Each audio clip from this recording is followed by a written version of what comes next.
Good morning. Welcome to the New Jersey State Seal of Biliteracy informational webinar. I'm Mary Curran at the Graduate School of Education at Rutgers.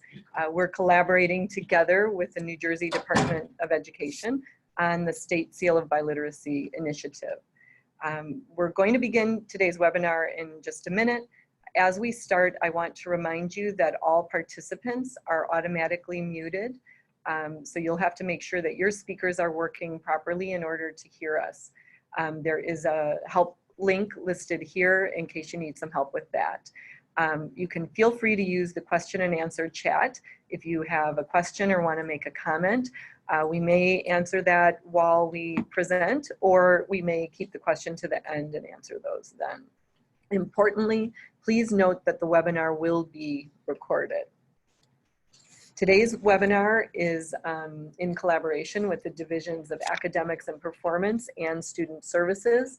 And the presenters are Dr. David Greer, Deputy Assistant Commissioner, Lori Ramella, Bilingual ESL Education Coordinator, and Terry Munkasey, Systems Manager for NJ Smart. So I'd like to welcome Dave to begin today's webinar. Great, thank you very much, Dr. Curran. We appreciate the collaboration and opportunity to present today about our State Seal of Biliteracy. My name is Dave Greer. I am the Deputy Assistant Commissioner of Academics in the Division of Academics and Performance. Very excited to be here with Lori and Terry as well, and each of us will be presenting at different points during the presentation. We are looking forward to your questions. We are recording this. We anticipate, or we understand that you are here probably because you received an email from us. We will send the recording to that same email chain as well. It will take some time to get this up on the website, but you will receive this afterwards in an email form. So our discussion today, for some of you who are new to the State Seal of Biliteracy, we are looking to give you a little bit of history about the seal and how it's moved forward. We want to share some data from previous years. For some of our districts who are with us today who have denoted participation in the past, have worked in the past with us, we're going to share some updates for you regarding submission deadlines and processes this year. So the agenda, again, just sharing about data from this past year, how students are able to demonstrate linguistic proficiency, and understanding acceptable evidence of proficiency to award state seals for students. We will detail the difference between the insignia and the seal. We'll talk about the performance reports as well for reporting for seals of biliteracy for districts. And then we will share the implementation timeline. We're excited to be having this conversation today because there are some pieces that will be coming up very quickly that districts will need to attend to.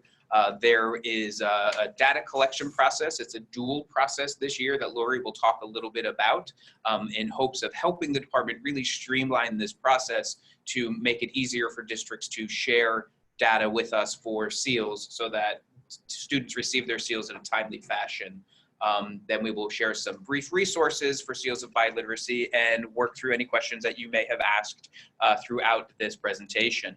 So for this past year, and you can see historically as well, if you want to read this slide almost down from the bottom up, you can see that there is some wonderful growth in New Jersey for the State Seal of Biliteracy. The first year that it was awarded at the state, there were 85 districts with 2,015 seals. The next year, there was some tremendous growth to 120 districts participating with 3,579 seals.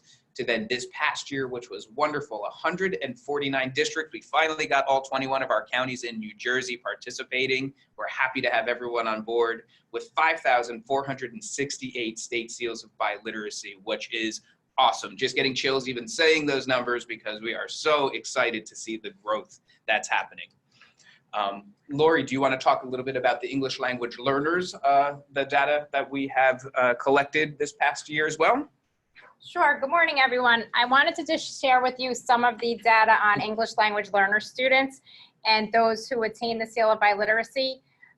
Last school year, the 18-19 school year, we did collect and refine the way in which we determine which students are English language learner students who attain the seal, because this distinction is available to both world language learners and English language learners.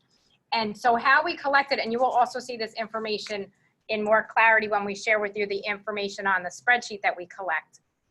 But we really want to know which students are English language learners in current English language learner programs, so bilingual programs and our ESL programs, as well as those students who have participated in such programs and have exited, and we call those students former ELLs, or both. So in the 18-19 school year, we collected that data, and there were, again, 149 districts in all 21 counties, as you heard from David, who participated. But of these districts, 71 had either current ELLs, former ELLs, or both. And as David shared with you, the total number of state seals, that 5,468, 359 students were current English language learners. So as you can see, that number is much lower than we would hope to have, and we are strongly encouraging school districts to help to ensure that ELLs have access to participating in this program and really have the opportunity to do so. And then 714 of these students were former ELLs. So again, a much lower number, but in the fact that we collected this data, we can now share it with you so that you know, and we really strongly encourage you to promote and have English language learners participate. Absolutely. Lori, thank you for sharing that as well, because we do want to see those numbers rise as we are ensuring that our students are equipped with the skills necessary to succeed after high school. If they're going into college or right into the workforce, we want to make sure that the credential that they have through a seal of biliteracy signals to employers, signals to universities that they do have high levels of proficiency in English and a language or languages other than English. You can see here that last year there were seals awarded in 25 different languages.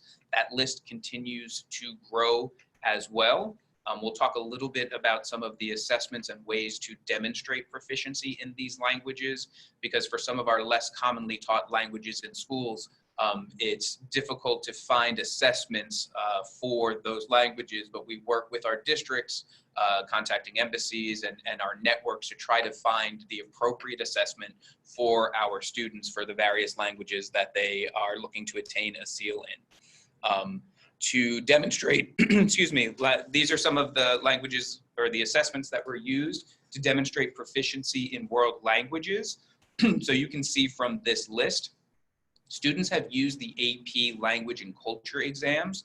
The caveat with that exam is that students must take the AP exam in their junior year.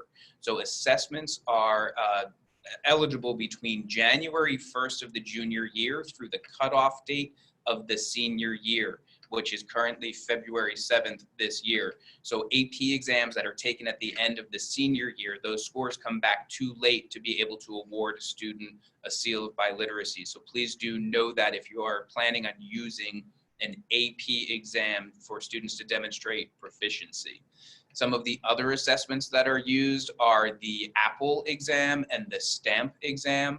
And you will see, or I should say assessment, sorry, the Apple assessment and the STAMP assessment, you'll see many of the districts use because they cover many of the languages taught in New Jersey schools, so for the world language side, and it's a preference, a district level preference as to which assessment of those two to go through, and you'll see the data on the next slide will show that it's pretty split evenly between those two assessments. It's great if you can reach out to a colleague that's already gone through the State Seal of Biliteracy, if this is the first time that you've done it, to ask some questions about, hey, which assessment was right for you, and why do you believe that that was the right assessment for you? And then you can always reach out to the vendors themselves to ask the questions that you have, because by the time with this process, for those of you that are new to this process, you will work directly with the assessment vendors of your choice to talk about the testing and arrange for the testing and what that looks like. And when it comes to these assessments as well, each one has a cost, and it is really up to the school district if the school district pays for the assessment, or if the students, families, and parents and or guardians pay for the assessment. Excellent point, Lori. Thank you. Yes, it's a local decision as to who funds this. I know that some districts set aside budgeting for the assessments in their local budgets. Some districts use their Title IV funding in order to do this, so there are those options, but it is left at the local decision. Excellent point.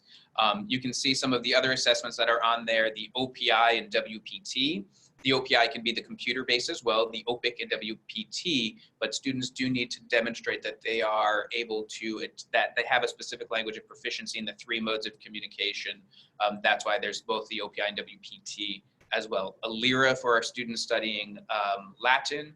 We have sign language proficiency interview as well for our students who are studying American Sign Language or those who are looking to receive a seal in American Sign Language. And then the last option is that there's a district created assessment, but you would need approval from the New Jersey Department of Education to do that, or as different assessments are identified for various languages, less commonly taught languages, we want to engage in conversations with you as supervisors to ensure that the assessment will reach or will do what it is saying that it's supposed to do for a state seal of biliteracy. So you can see for this year, we have 220 districts who have denoted participation, and you're here today because you did that through the SurveyMonkey, the link that you received in October. That's how we will be communicating with all of you throughout this process. It's one way that we will communicate. So when we are sharing deadlines and when we're sharing information about a webinar like today, you received an email because you denoted participation. You can see on the bottom the assessments that districts have planned to use for this year. And so you can see STAMP a little bit more than Apple, but they tend to be half and half throughout. AP for those juniors. Access for ELLs is a way to demonstrate proficiency in English for our English learners as well.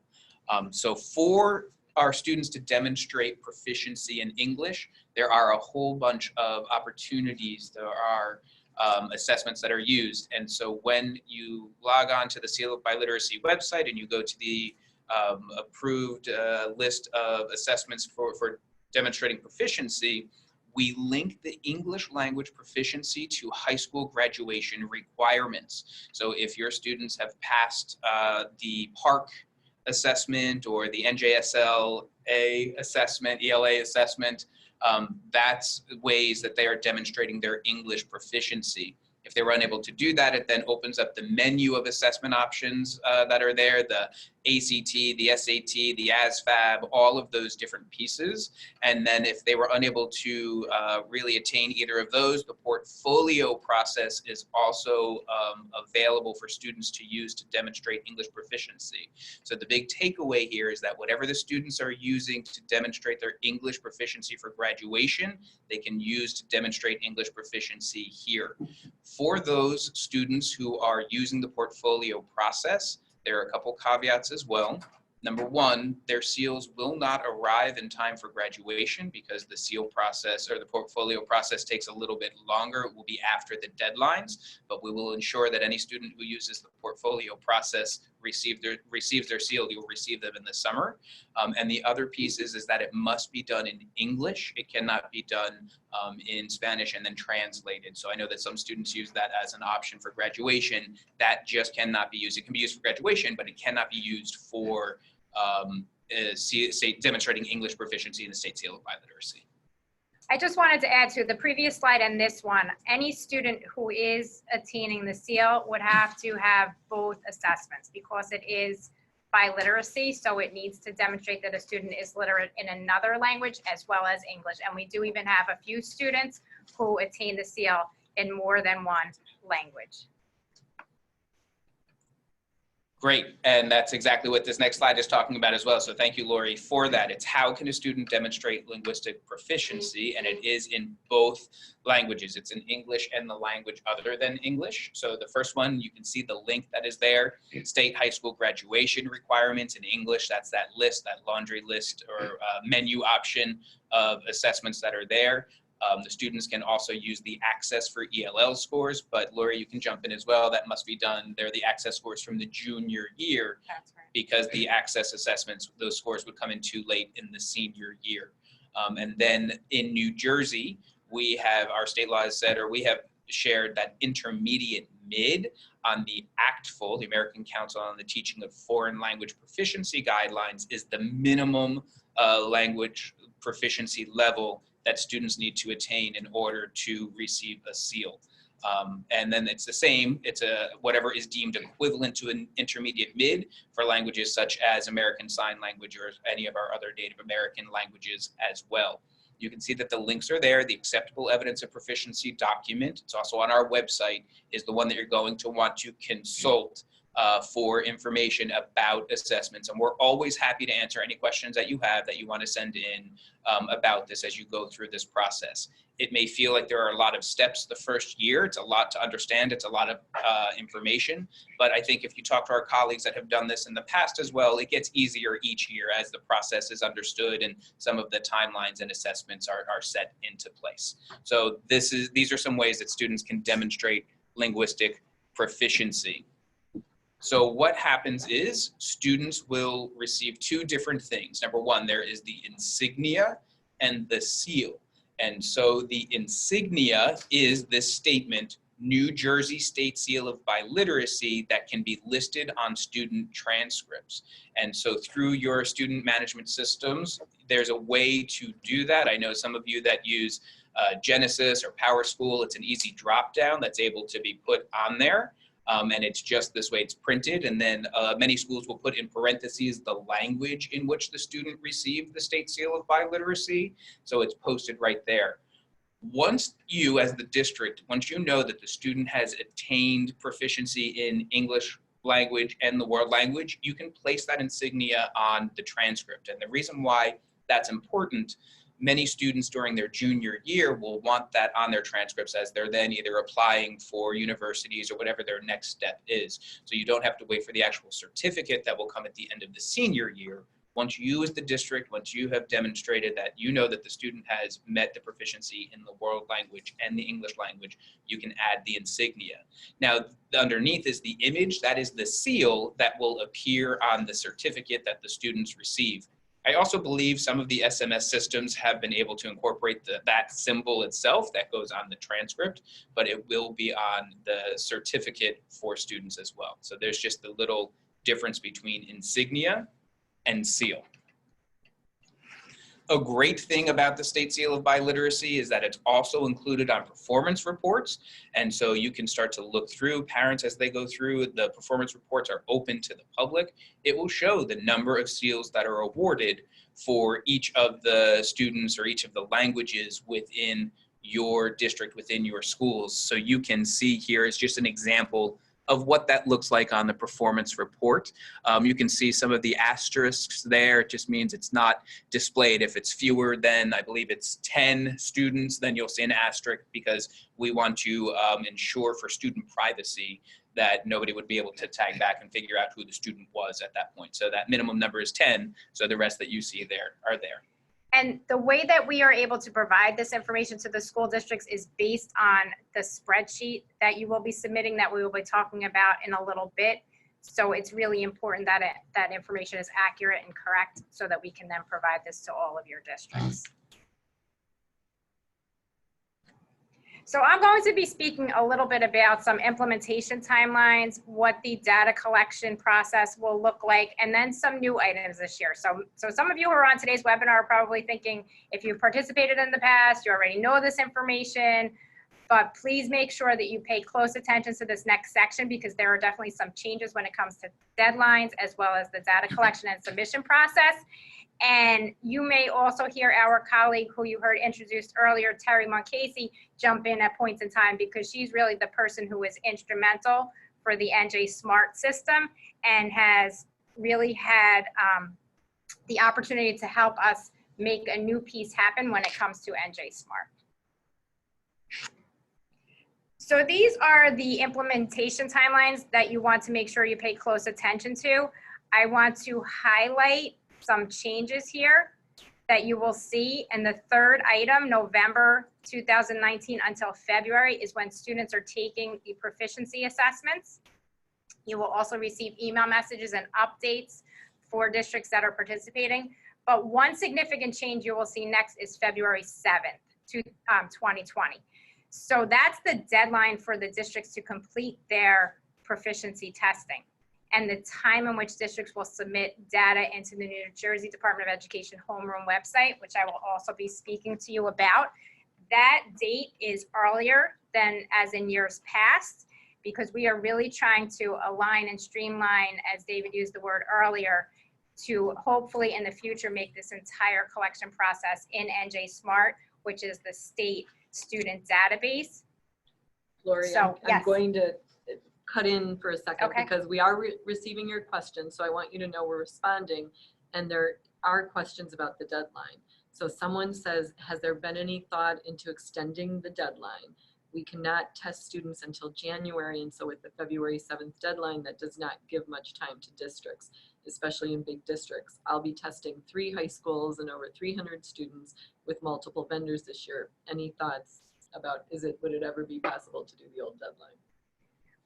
We really can't do the old deadline because, as I did indicate, we are attempting to make this whole process no longer a homeroom data collection process, but to make it inclusive in the NJ Smart system, which is where all student information is housed and provided to us. There is one other question about that. Because of the earlier state reporting window, STAMP notified us that we had to be completed with testing by January 22nd. So we moved up our testing window to December to accommodate the earlier deadlines and had juniors and seniors test. The juniors who tested and passed will still be captured due to the earlier deadlines in 2020. Is that correct? So I believe the question there is that STAMP provided that information in order for them to be able to have the scores available in time to meet these different deadlines. The test vendors were also informed of these changes. Okay. That's true. I think the question is, so is the February deadline just to take the test, or the scores must be reported by then?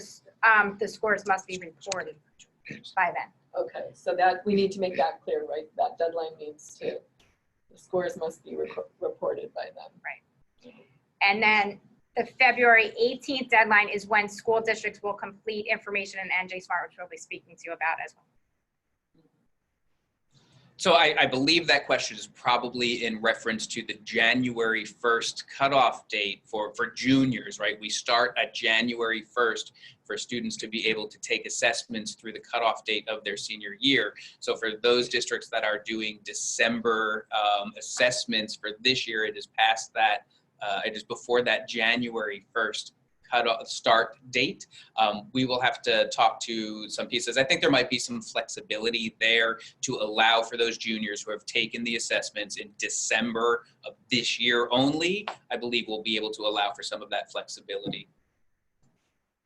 Thank you. And then another reason that we also have to establish deadlines and timelines is that when you think about the numbers and the data presented earlier, over 5,000 students in the 18-19 school year, we have to validate and verify the accuracy of each and every one of those students that they have attained the seal based on the appropriate and approved assessments. So we review all of that data from March until May. And then by June, usually June 1st, we will have the certificates available for each student in every one of those school districts who have attained the seal. And then David spoke to you earlier too about students who may be participating in the portfolio process. For those who have not been able to pass the NJSLA or the New Jersey Student Learning Assessment. So that process takes place and will still take place for those of you who have done this before from June until July of 2020. So you'll see some changes here for sure. And one of them being this new process for the data collection of the students who are going to attain the seal. So for this school year only, we are going to ask all of you to do a dual submission process. Because as we said a few times, we're moving towards it all being collected in NJ Smart, but when you have a new data collection such as this one, you can't just move to that without having a parallel collection. So this year, we're going to have a parallel collection where information is submitted to the New Jersey Department of Education homeroom website by February 7th, 2020, where you will receive, you have not yet received, but you will receive a spreadsheet via email where you will complete you will indicate the world language assessments completed for each student. That will be shared with you within the next couple of weeks. And then February 18th, 2020 is when you will submit data into NJ Smart as well. So it's going to be a two-step process. one being homeroom website and the other one being NJ Smart. I will speak to you a little bit more about the NJ Smart process, and I'm sure Terry will jump in at that time. So as I just said a moment ago, you will all receive a spreadsheet via email where we will ask you specific information about each student who is attaining the seal. And we'll show you the spreadsheet shortly. But on the spreadsheet, you are indicating information on 3 tabs. The first tab is who is the Seal of Biliteracy coordinator in your school district, and what is his or her name, contact information, in case we need to reach that person at any point in time, and that definitely does happen. Then the second tab is where you will indicate the student score information. And this is all the information that is going to be submitted to homeroom. On tab 2, you are telling us your county, which is by code, a 2-digit code, your district code as well, which is a 4-digit code, and you'll see this again shortly. And then all of the students' qualifying information. So his or her state student ID number, their local student ID number, their first name, last name, the world language assessment or assessments that they have taken, and then the English language arts assessment that they have taken. If they are an English language learner or not, so I spoke to you earlier about students who are current English language learners, or if they are former ELLs, and then for how many years they are former, if that applies. You also are going to indicate that if a student was never an English language learner. And then the third tab has a statement of assurances, which has a checkbox for you telling us that this information is correct and accurate. And so we're going to now show you that part of the spreadsheet.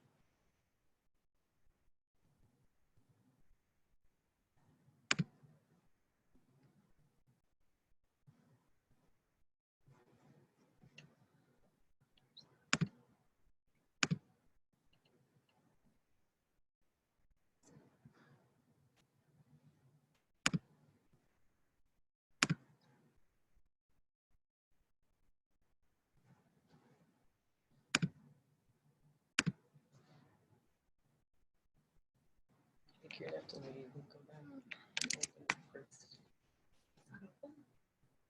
It's open, but it's just not, it's downstairs.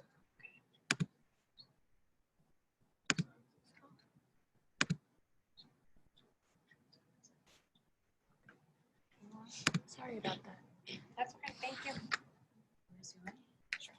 If you, we're just going to first show you right now those 3 tabs that I mentioned. Then I'll go back to the PowerPoint slides, and then we'll come back to the spreadsheet again so you can see it.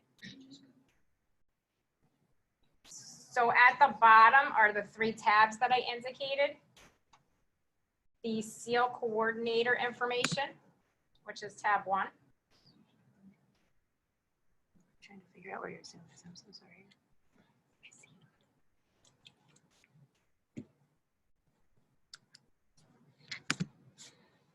So this is tab 1, where you're indicating the information about the person in your district who is the Seal of Biliteracy coordinator, the person who is responsible for making this happen, indicating his or her contact information, because we do often need to reach out to you. Then we have tab 2, which is where you will be indicating all of that student score information that I mentioned. So you will see this is a very long tab. So tab 1 was really easy. Tab 2 is where you're indicating that county code that I said. It's a 2-digit code. Your county name. Your district code, which is a 4-digit code. And if there is anyone who does not know where to find this information, it is in the New Jersey school directory. Then you also provide your district name, which needs to be 100% in line with what your district is titled, because sometimes that varies. We want it to be accurate, because when we provide those certificates, we want to know that you have the exact name of your district. You're also going to give us your school code, which is a 3-digit code. Your school name, And this is Fair. by student. So then the student's identification number, and then if you have and that student identification number is the one that is used in NJ Smart. Then if you have a local identification number for each student. Student's first name, last name, and then when it comes to column K, that is where you're indicating the English language arts assessment that has been taken, or if the student is an English language learner and has taken the Access for ELS. Column L is where you're indicating what I mentioned earlier. So if the student is a current, and this is a drop down as well, if the student is a current English language learner, a former English language learner, or never an English language learner.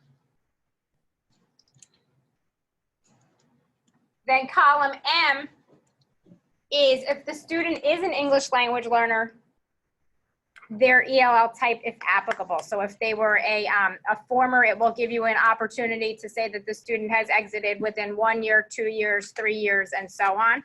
We're hearing that the screen is blank for them now on the webinar. They must not be seeing the Excel document. We're going to try to fix that. You can keep walking it through while we try to show them. Okay, so column N is the language that the student has taken, which is the one other than English. So if they have taken an assessment for Spanish or Portuguese or Gujarati. No. Please bear with us a minute as we are experiencing technical difficulties. We just wanted you to have the opportunity to see the spreadsheet so that, you know, just hearing about the information on the slide, it comes to life when you're able to see that. No, that's the actual, that's what they're seeing.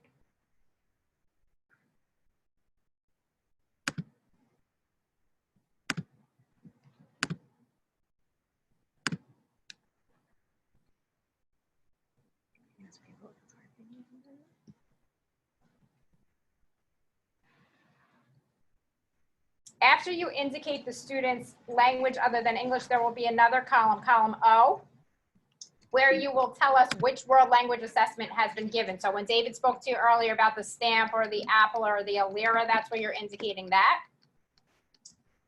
And then you also have a chance to indicate if a student is taking the seal distinction for more than one language. So you would do that in the next column. And we have an option for up to 5 languages for which a student may attain the seal.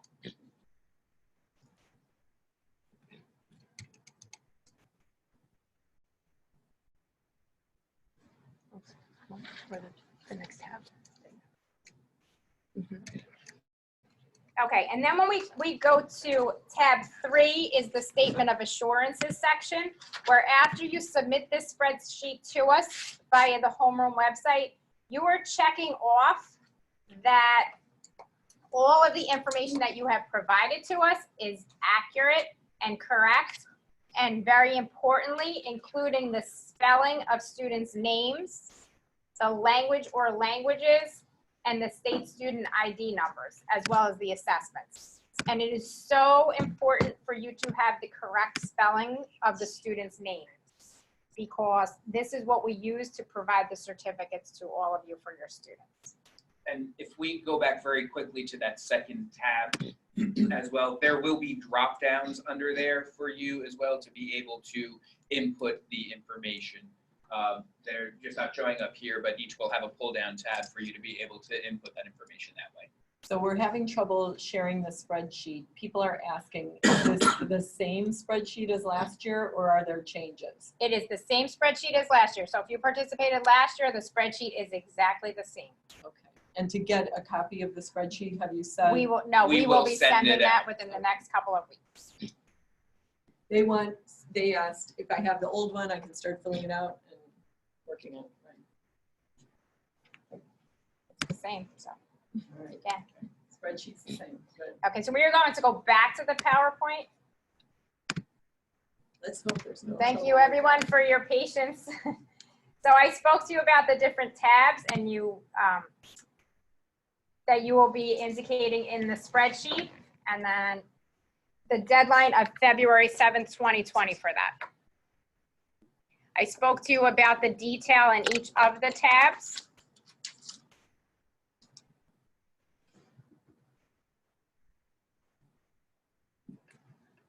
So they can see this now. So it was a spreadsheet problem. We will get the spreadsheet to you. This way you'll be able to see it as well and work with it to understand the various tabs. We apologize for the technical difficulties there. And so this is the part that is the new submission process that I did mention a couple of times. There will be data submitted in NJ Smart, which again is the state student database. If you are not familiar, NJ Smart has various handbooks, and the handbook for the state submission will include information about if a student is biliterate or not. There will be 3 data elements that will be collected here. The first one is if a student is biliterate, yes or no. There will also be a data element that indicates the student's world language assessment. And you will notice that this is, similar to the information that's being collected in the spreadsheet. And then the world language that has been assessed, this is an alpha code, which is 3 digits. And this particular data element aligns directly to the federal language list that we use for various collections. Something important that we wanted to note for you here as well is that you want to ensure that you're having conversations with your student management system. So whether it's Genesis or Power School, they are aware that this is coming and this is happening. And the deadline for the NJ Smart submission will be February 18th. Right, so this will be collected in the SID management system, and it will be at the end of the collection following the language instruction education field. There will be a biliterate field that will be a yes, no field. Acceptable values will be yes, no, or null, because obviously we're collecting this for all students. So if there are, there's a lot of students that are not biliterate, so just leaving it blank is fine. I think that the repeatable data element section is what's going to be the one that you'll have more questions on. This is a collection that we're collecting for up to 5 world language assessments. So we are going to repeat the world language assessment and world language assessed fields 5 times. And the SIS vendors will have to provide those fields, whether there's anything to be put in them or not. They are aware of, we've done this to them before, so they are aware of how to do this. If you have questions about how to prepare your submission to NJ Smart, what to push up in your CSV file, you can call the NJ Smart help desk, or you can reach out to them through email. So thank you, Terry, so much, very much for all of that information. And for many of you, I realize that you are ESL or world language supervisors, and you may not have much familiarity with NJ Smart or what that looks like or some of these pieces, but your district data or IT team, they know this very well. So there are lots of terms that we're using here, SIS and CSV files and all of those pieces. Your data team will understand that, the people who are tasked with inputting this. So it would be great. A next step is to set up a conversation with them to ask some of these questions about, okay, what does this look like? What information do we need to share with one another to ensure that we can input this information into NJ Smart? And it's going through the student management systems like Genesis or Power School or all of those pieces. They'll be working off of the handbook to engage in conversations as well. Remember, the goal of this is to really help streamline the process. This year, we are running the dual submission process through the Excel spreadsheets and the data submission through NJ Smart, with the hopes of just moving towards one way to do this through NJ Smart that will be much easier for districts. So we appreciate your patience and we understand the difficulties with the newer timelines this year, but it's all in hopes of really trying to make this an easier process for everyone involved. And I think your best bet is to, when you are meeting with those people, if you're not sure who they are, your superintendent's office will know who they are. And your best bet is to take the spreadsheet that you're already working on, because that's the data that they need. So you're not going to have to do any additional work for collecting that data. You'll already have that data in place in your spreadsheet, and you can discuss that with your data people to determine what needs to be sent into NJ Smart.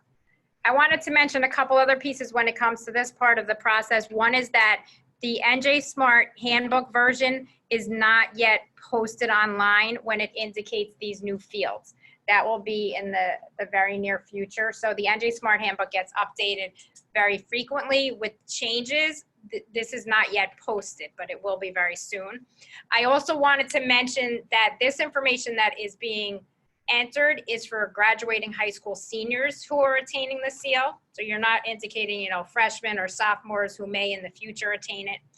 And then the other piece that I wanted to say is that we will be obtaining the information that is collected in NJ Smart, and they will be giving to us a report that we will then be able to compare against the submission of the Excel spreadsheet that is going in homeroom. And Terry, correct me if I'm wrong, but after this information is submitted, isn't it correct that school districts will be able to obtain a report for students who have this just to verify the accuracy of that? Is that correct?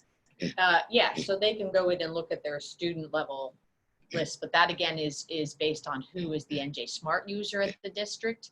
So that conversation has to be had within the district to be able to obtain that information. Thank you. Okay, we have a few questions about the NJ Smart submission. And one asks, will the NJ Smart submission be a separate submission or additional fields in an existing submission? So it will be additional fields in the existing SID submission, which is the student information collection. And there'll be additional fields added to that collection, but the fields themselves will come directly from the spreadsheet that the districts currently use. Okay, and then this question, in the past, we only included students that passed or received the appropriate score. For the NJ Smart submission, are we including all students who took assessments? No, No. it's the same this year. It's just those students that have met all criteria to be eligible for a seal of biliteracy. So none of the juniors, only the seniors, and those seniors who have met all criteria. And we internally also have various pieces of information that come from NJ Smart as well. So David spoke earlier about the assessments that are taken, right?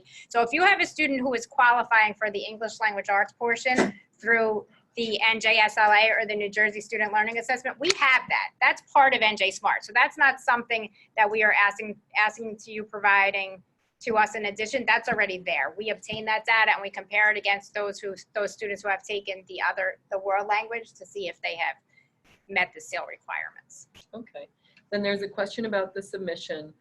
Who would be a null option? Not sure. A student that's not in the 12th grade. Okay, So 12th grade students is either yes, they are biliterate, or no, they're not. The default will be set to no, so you will have to go in and actually click yes for a student that is eligible for a seal. Otherwise, you would receive an error, correct, Terry? Yes. okay. And someone asked, would we include the juniors? We've already heard the answer to that. They're Just not seniors. included. And what will you do if the NJ Smart and homeroom data don't agree? Well, that's the reason why we're running this test this year. So usually, as you know, even with any kind of assessment test, we do a dual collection because we want to see where the pain points are in collecting it in NJ Smart. So we will rely on the homeroom data as the true source of data, and then we will compare it to what we get in NJ Smart, and then there'll be some outreach to the districts that have a difference in the two collections. And districts will also be receiving, as they always do, reminders from PCG, which is the vendor that gives all of the school districts the NJ Smart information, so they will receive reminders as well. So you definitely want to be in contact with that person in your district who submits the NJ Smart data. And someone, I think you did say this, someone said they thought you may have said this, but will this be a different upload process, or will this be taken care of via the Excel sheet? So there's the Excel spreadsheet as one submission that goes into the New Jersey Department of Education homeroom website. And then the part that we're speaking about on this slide for NJ Smart is a different submission. Mm-hmm. And in the past, people sent separate spreadsheets for portfolio students when we were notified that they passed. Will a second NJ Smart upload have to happen then too? No, that's a great question. It won't be. So for the portfolio process, it will be the same. You'll submit the Excel spreadsheet to us through homeroom for those students once they've passed the portfolio process, but they will not do the dual submission for that at that point. Great question.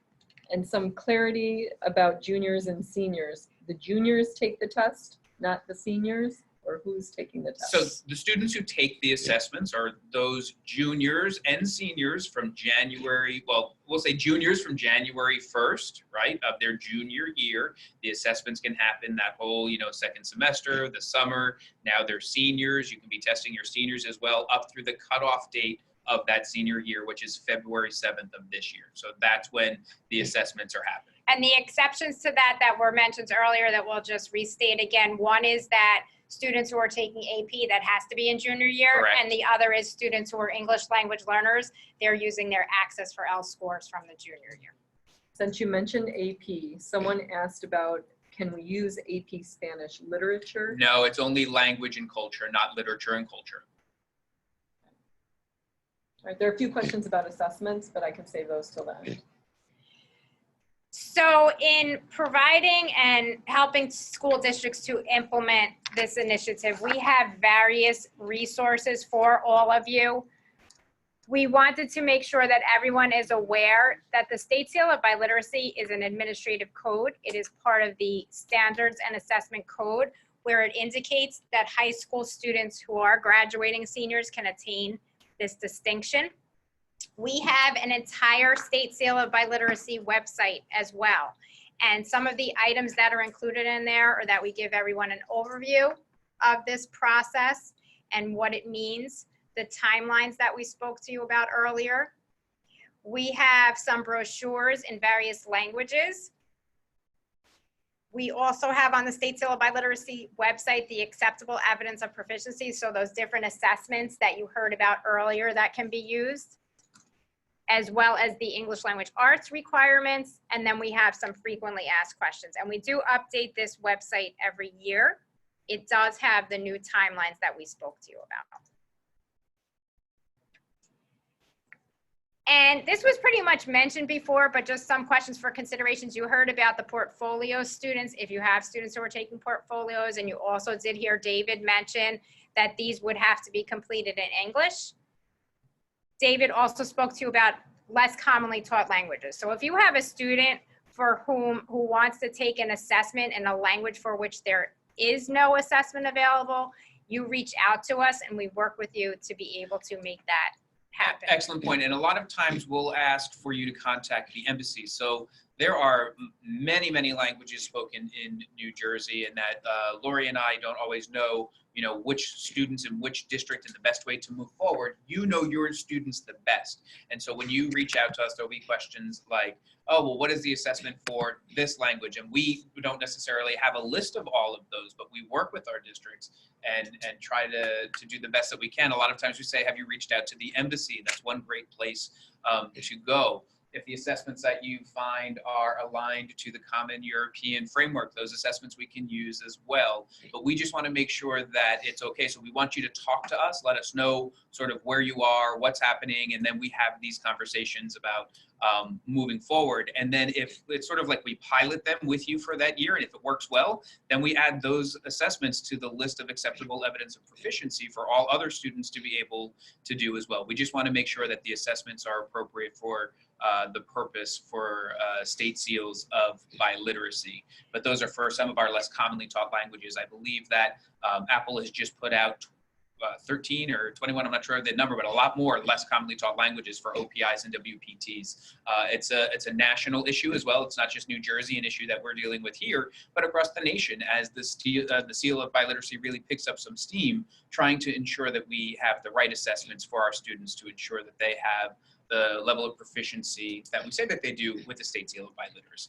And when it comes to those less commonly taught languages, just to add on to what David has mentioned, is that because we've been conducting this process since the 2016-17 school year, we could also direct you to certain districts where they have gone through such a process for a language that they didn't have an assessment, and help along with them to guide you in what steps to take in that regard. Is there, with regard to less commonly taught languages, is speaking and reading only okay?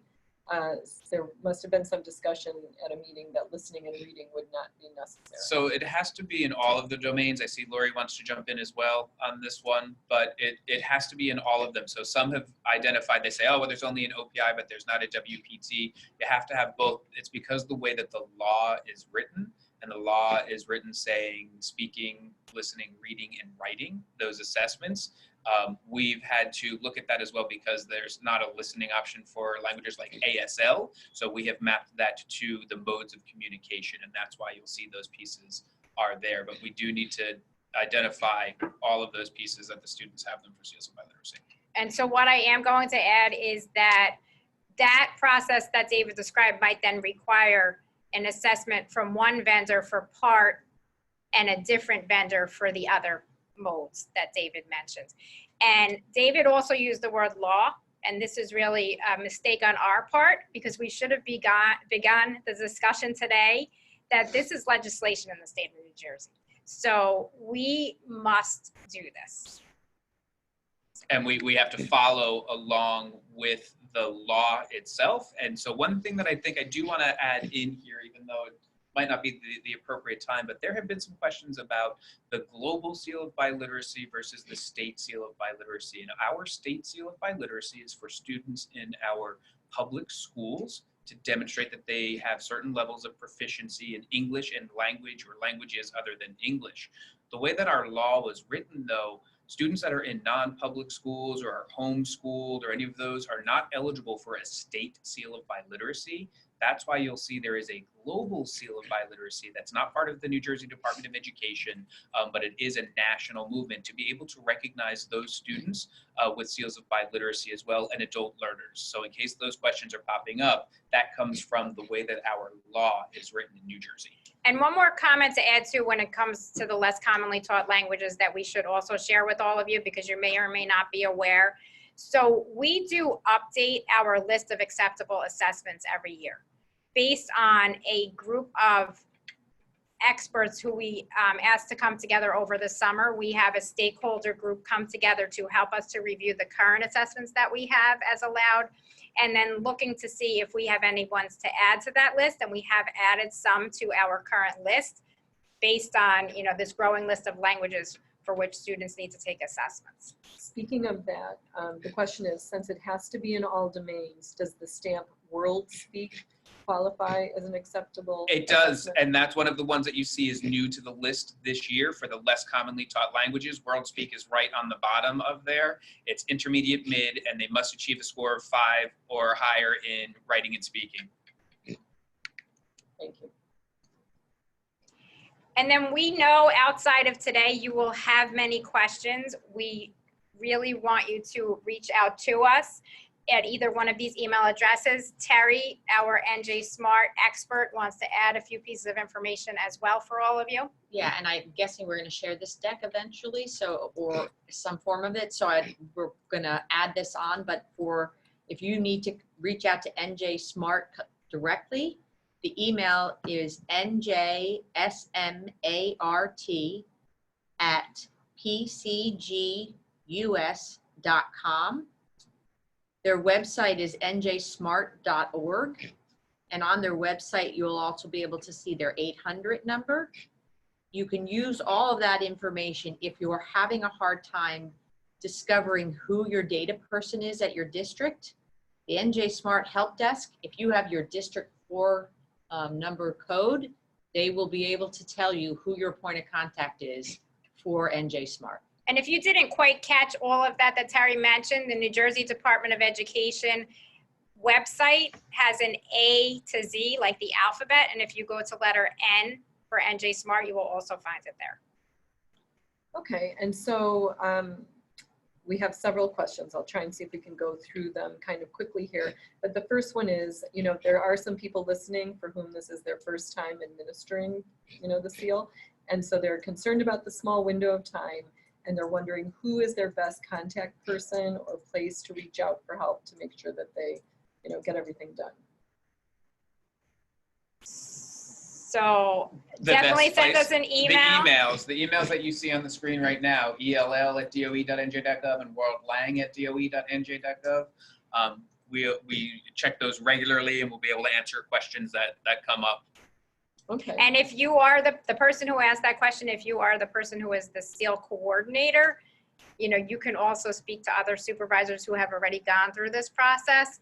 And if you're not the SEAL coordinator, you want to make sure that there is a designee for that in your district. Okay. Somebody did ask that question, so good. And some of the questions are very personal to your district. And so I think the best thing for you to do would be to write, you know, this address to ask about that.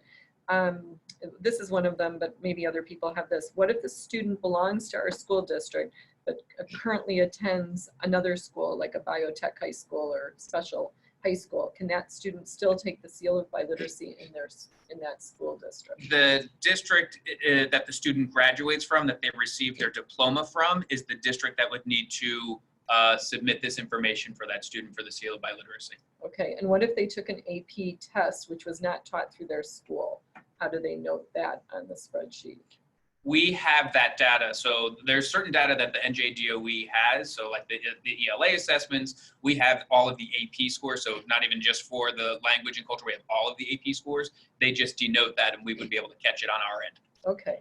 Is the ELL student score on Access the composite score above 4?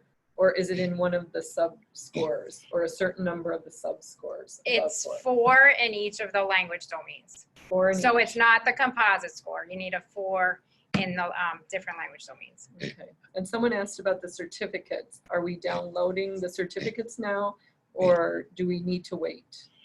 We actually neglected to mention that, so thank you so much for asking that question. For years past, we have printed and mailed every certificate to every school district. This school year, they are going to be provided to all of you electronically through the homeroom website. Because as the number of certificates increases, we, you know, just have to think about the capacity of that whole process. So when will the spreadsheet be sent to people? Within the next week or 2. You'll have it when you're done at winter break. All right, and here's another one.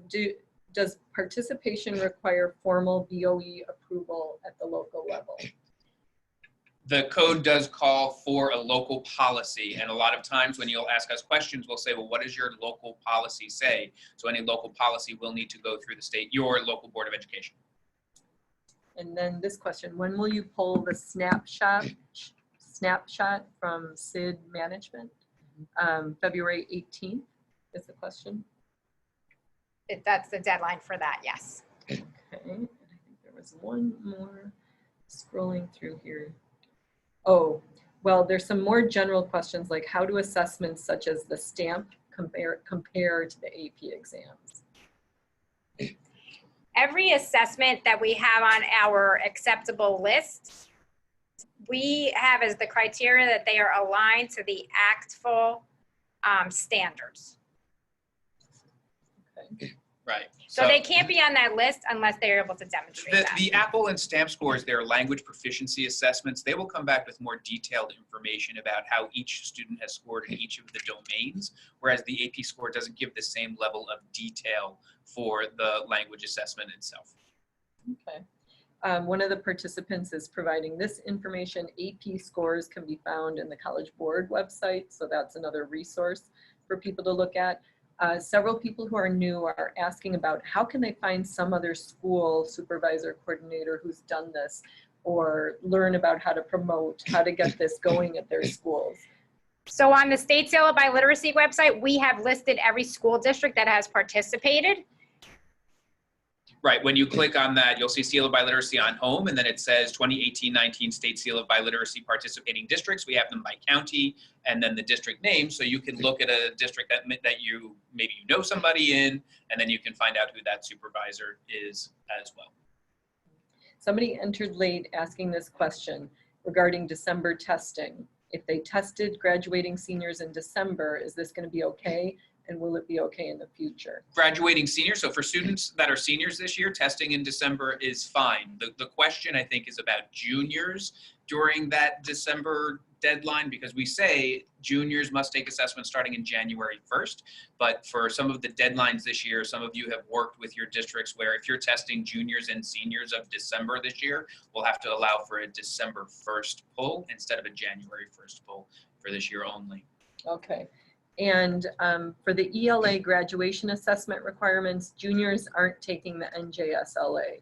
Many of our students are meeting the grad requirement in 9th and 10th grade. Can these That's scores fine. count? They can use that. Exactly. It's whatever they use for their graduation.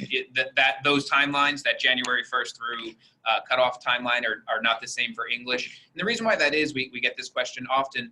The assessments, many of them, the world language assessments, are only quote unquote valid for 2 years. And so we're saying at graduation, this student has a specific level of language proficiency. So if they took an assessment in 9th grade and they hit that intermediate mid and then never engaged with the language again for 4 years, there's no guarantee that the students still have that level of proficiency. That's why we have the deadlines, those timelines set the way that they are. Okay, sounds good.